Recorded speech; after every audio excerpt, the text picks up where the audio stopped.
Sa yan na nga video guys ay papanoorin niyo ako kung paano ako mag-makeup. So let's go, mag-skin prep muna tayo. Number 1, sa skin prep, yung cleanser. Pangalawa ay yung moisturizing para hindi magiging dry yung mukha natin, mag-moist siya, ganon.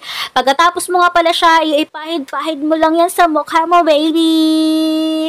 Then next sa skin prep, ito na yung pinaka-last ay primer. Hindi yan mawawala pag gumamit ka ng liquid foundation, te. Ayan siya yung dahilan kung bakit yung inyong liquid foundation ay biak-biak at hindi makinis yung paglagay nyo kasi wala kayong primer. Kailangan nyo gumamit ng primer. After ng skin preparation nyo, ito na yung next step. Tandaan, mag-contact lens ka.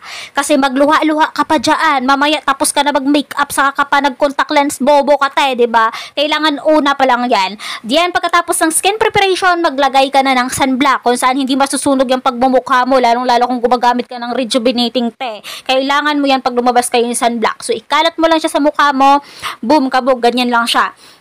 Then, next na nagagawin ay mag-apply ka ng liquid foundation, BB cream, tint, foundation, basta kahit hindi heavy yung foundation mo, yung liquid foundation mo. Yan, habang hindi pa pala siya na-blend, kailangan mo na maglagay ng concealer para matakpan niyang mga eye bags mo, kakapuyat mo sa lalaking hindi ka naman gusto. So yan, kinalat ko lang siya guys. After ko nga pala doon ay gumamit ako ng setting powder, yan sa mukha ko. Pag wala naman kayong setting powder, kailangan naman yung kahit mga Johnson lang, go na yan, te. After noon ay gumamit na ako ng ano ba yung tawag dyan? Nahihingal ako. Ayan, yung putang ina. So, gumamit nga pala ako kanina ng blush. Yung blush na ginamit ko, medyo light lang siya. Medyo light brown, medyo light pink. At nag-nose line na pala ako dyan sa aking ilong na medyo pango, diba? Sa sobrang pango ng ilong ko, ang hirap talaga mag-nose line. Ayan pala yung nose line ko, brown lang pala siya at nilagyan ko lang ng highlights dyan para medyo matangos yung ilong ko. Next ay yung kilay natin, te. At hindi mawawala yung inyong lipstick para pulang-pula ang tuka. Ganon! Ayun, yung pinaka-favorite ko talagang lipstick.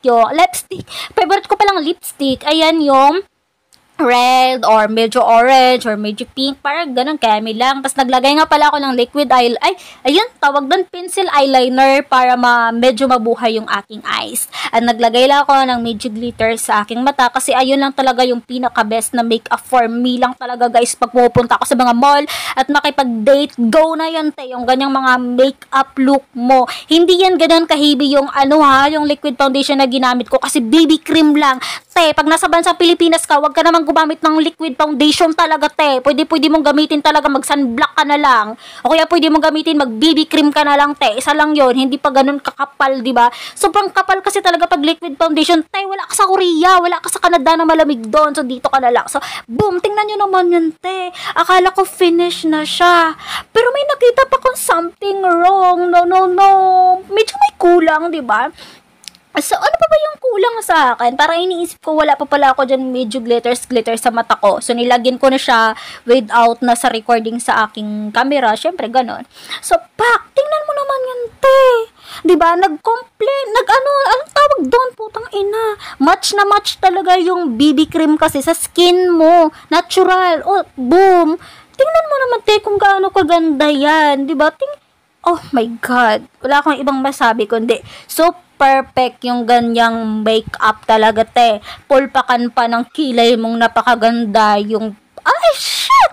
Diba sobrang ganda, te, bawing-bawi talaga yan yung pagme-makeup mo, lalong-lalo sa kilay, yan talaga yung number 1, kilay at mata. Sobrang perfect yan. Pag na-perfect mo kung paano magkilay at na-perfect mo kung paano pagandahin yung mata mo, boom, you're so pretty talaga pagdating sa makeup. So, that's all!